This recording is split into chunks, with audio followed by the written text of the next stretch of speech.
Assalamualaikum warahmatullahi wabarakatuh. Baik, pada kesempatan kali ini kita akan membahas tentang penarikan kesimpulan secara ringkas ya, secara sederhana. Hanya diharapkan kita tetap bisa memahaminya. Baik, untuk penarikan kesimpulan itu ada beberapa prinsip. Ada modus ponen, modus tolen, silogisme, konjungtif, dan disjungtif. Ya. Nah, penarikan kesimpulan itu akan sah jika dan hanya jika konjungsi premis-premis berimplikasi dengan konklusi atau kesimpulannya merupakan sebuah tautologi. Nah, di sini ada kata-kata baru yaitu premis. Premis itu adalah pernyataan yang bernilai benar. Terus konklusi itu maksudnya adalah kesimpulannya. Ya. Jadi di sini ada beberapa prinsip. Prinsip yang pertama yaitu modus ponen. Modus ponen itu diketahui prinsip premis 1 P maka Q bernilai benar. Premis 2 P bernilai benar. Maka kita boleh menyimpulkan bahwa Q bernilai benar. Terus berikutnya modus tolen. Modus tolen diketahui premis 1 yaitu P maka Q bernilai benar. Premis 2 ingkaran Q bernilai benar. Kita boleh menyimpulkan yaitu ingkaran P bernilai benar. Berikutnya silogisme. Silogisme itu premis 1 P maka Q bernilai benar, premis 2 Q maka R bernilai benar, maka kita boleh menyimpulkan bahwa P maka R bernilai benar. Nah, berikutnya ada dua prinsip lagi yaitu konjungtif, yaitu premis 1 P dan Q benar, terus yang kedua premis 2-nya P bernilai benar, maka kita boleh menyimpulkan bahwa Q bernilai benar. Ya. Ini sebaliknya, jika yang diketahui P dan Q benar, terus Q bernilai benar, maka kita boleh menyimpulkan P-nya bernilai benar. Ya. Yang terakhir yaitu disjungtif, P atau Q bernilai benar, diketahui ingkaran P benar, maka kita boleh menyimpulkan bahwa Q bernilai benar. Nah, di sini sebaliknya, jika yang diketahui premis 1 P atau Q bernilai benar, terus premis 2-nya ingkaran Q bernilai benar, maka kita boleh menyimpulkan P bernilai benar ya. Itu mudah dimengerti ya, karena P atau Q itu bernilai benar, minimal salah satu bernilai benar. Kalau misalnya ingkaran P-nya benar kan berarti P-nya salah, berarti Q-nya harus benar ya. Mudah dimengerti itu. Baik, ya, terus berkaitan dengan prinsip keabsahan dari penarikan kesimpulan.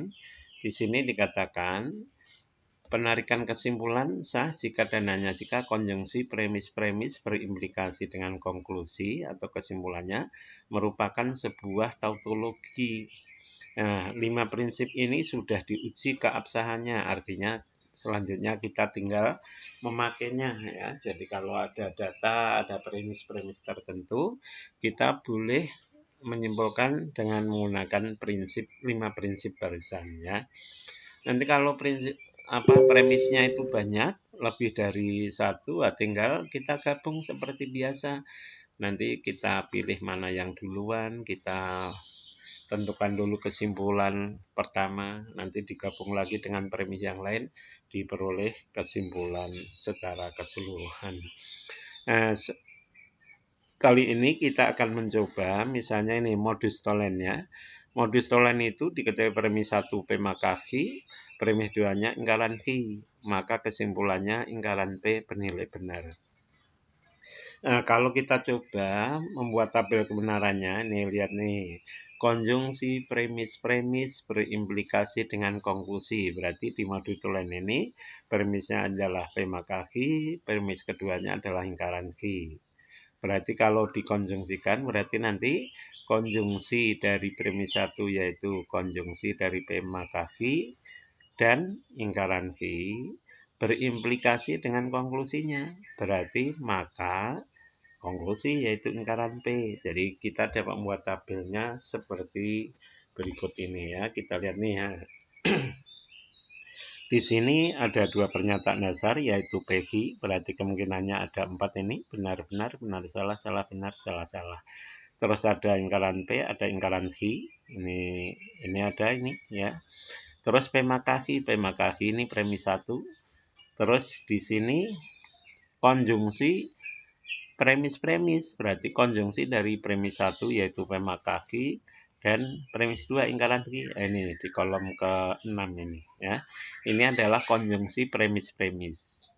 Nah, terus yang terakhir konjungsi premis-premis berimplikasi konklusi. Ini P maka V dan ingkaran V. Ini adalah konjungsi premis-premis berimplikasi dengan konklusi, berimplikasi ingkaran P. Nah, kalau memang modus tolen ini sah, berarti nanti pernyataan yang terakhir ini, yaitu konjungsi premis-premis berimplikasi konklusi ini, harus merupakan sebuah tautologi. Artinya apa? Artinya nilai kebenaran di tabel yang terakhir ini, kolom terakhir, nanti harus benar semua. Ya, tentu saja akan benar semua. Kenapa? Karena memang prinsip ini udah biasa dipakai ya. Sekarang kita ingin tahu saja, coba kita lihat ingkaran P. Ingkaran P kan ya lawan dari yang P, berarti nanti di sini ini salah, ini benar ya. Kenapa ini benar? Ya, lihat di depan ini P-nya salah, maka ingkarannya benar. Terus yang ingkaran V,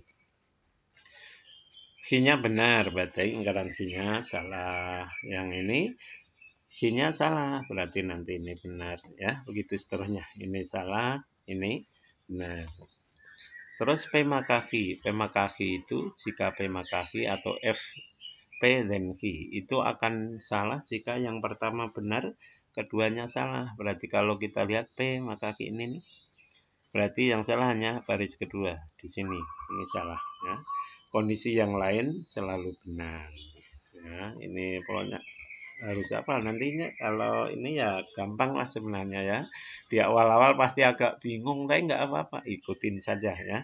Nah, berikutnya ini P maka V dan ingkaran V, berarti konjungsi kata hubung dan dari kolom berapa dengan berapa. Kolom ini, kolom kelima dengan ingkaran V, kolom keempat, berarti 4 dan 5 digabung dengan dan itu akan benar jika dua-duanya benar.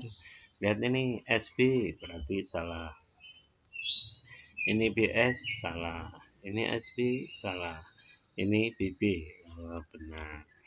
Terus yang terakhir itu implikasi dari konjungsi premis-premis, berarti dari ini kolom ke-6 implikasi menuju kolom 3, salah maka salah, bernilai benar. Sekali lagi, implikasi itu akan salah jika yang pertama benar, keduanya salah. Nih lihat nih, awalnya salah ya, benar, salah benar, bernilai benar. Nah, ini terlihat bahwa apa? Terlihat bahwa konjungsi premis-premis di modus tolen ini berimplikasi dengan konklusinya, yaitu ingkaran P, merupakan sebuah tautologi. Karena merupakan sebuah tautologi, berarti modus tolen sah ya. Sekali lagi untuk selanjutnya 5 prinsip ini udah biasa dipakai, jadi memang sudah sah. Hanya ini kalau kita ingin tahu loh kenapa toh benar nggak sah. Nah, ya saya jadi di sini boleh saya tulis jadi modus tolen sah. Nah, modus tolen sah ya memang udah biasa dipakai, jadi sah ya. Jadi ada modus tolen, silogisme, terus ada konjungtif dan disjungtif, itu memang biasa dipakai dan sah ya. Nah, tapi ini untuk menunjukkan saja, ternyata benar bahwa modus tolen sah. Nah, terus biasanya penarikan kesimpulan itu juga menggunakan sifat dari implikasi. Jadi kalau ada sebuah implikasi, maka kita dapat menentukan pernyataan yang lain dari implikasi tertentu, yaitu yang disebut sebagai inverse, converse, dan kontraposisi ya. Ini kalau kita lihat, kalau ada sebuah implikasi ya, kita lihat saja ini. Nah, di sini lihat. Nah, Ya, di sini nah, kita lihat nih. Ini implikasi, confess, invest, dan kontraposisi. Kalau ada implikasi P maka Q, maka kita dapat menentukan yang namanya confess, yaitu yang berbentuk Q maka P. Jadi misalnya begini, jika hujan maka banjir. Nah, misalnya seperti itu. Maka kita dapat membuat confess-nya, yaitu apa? Jika banjir maka hujan. Nah, kalau ingkaran P, ingkaran Q ini disebut sebagai invest dari P maka Q, ya. Invest dari P maka Q. Berarti kalau ada jika hujan maka banjir, investnya apa? Ya jika tidak hujan maka tidak banjir. Ya ini mah hanya tinggal ditambah ingkarannya ya. Nah ini kalau kita lihat, coba kita perhatikan tabelnya. Kalau ada dua pernyataan ada 4 kemungkinan. Nah di sini itu ingkaran P. Berarti apa? Salah, salah, benar, benar. Udah apa ya? Ingkaran Q, lihat kolom kedua ya. Berarti salah, benar, ini salah, benar. Nah, P maka Q itu akan salah jika pertama benar, kedua salah. Lihat, di sana berarti benar, yang ini salah. Nah, yang lainnya bernilai benar. Ya. Terus, Q maka P. Q maka P itu perhatikan dari kolom kedua menuju kolom pertama. Jika benar maka benar, bernilai benar. Jika salah maka benar, bernilai benar. Jika benar maka salah, bernilai salah. Jika salah maka salah, bernilai benar. Ya. Ingkaran P maka ingkaran Q. Lihat, ingkaran P maka ingkaran Q. Berarti dari kolom ketiga, kolom keempat. Jika salah maka salah, bernilai benar. Jika salah maka benar, bernilai benar. Jika benar maka salah, ini bernilai salah, ini bernilai benar. Oke, terus berikutnya ingkaran Q maka ingkaran P, berarti dari keempat ke kolom pertama, ke kolom ketiga maksudnya. Kolom keempat ke ketiga, lihat nih, salah maka salah, bernilai benar. Benar maka salah, bernilai salah.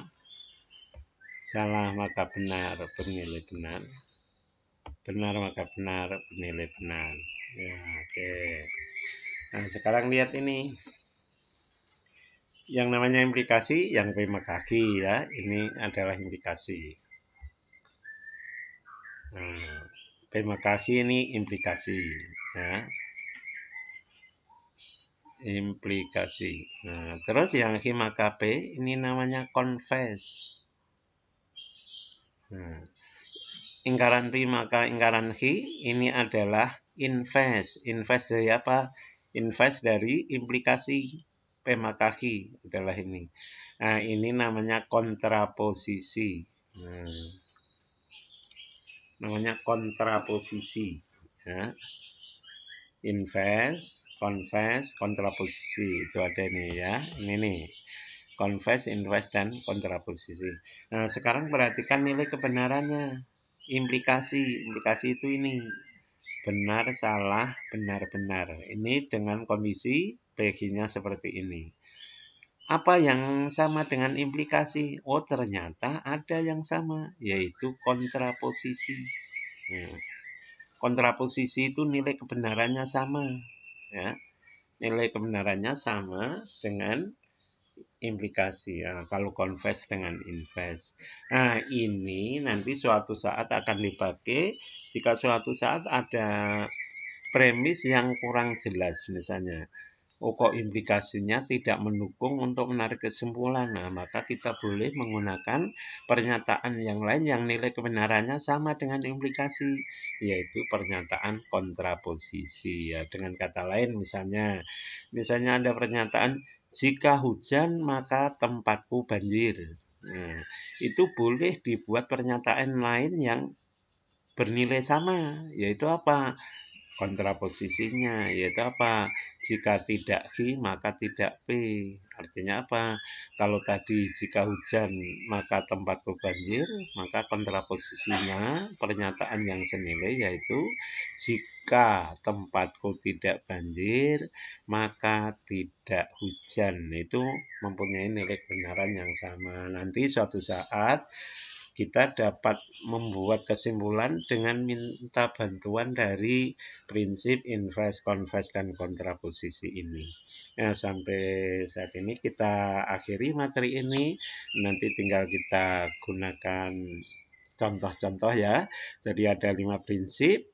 Terus nanti juga kita ingat bahwa di situ ada inverse, converse, dan kontraposisi.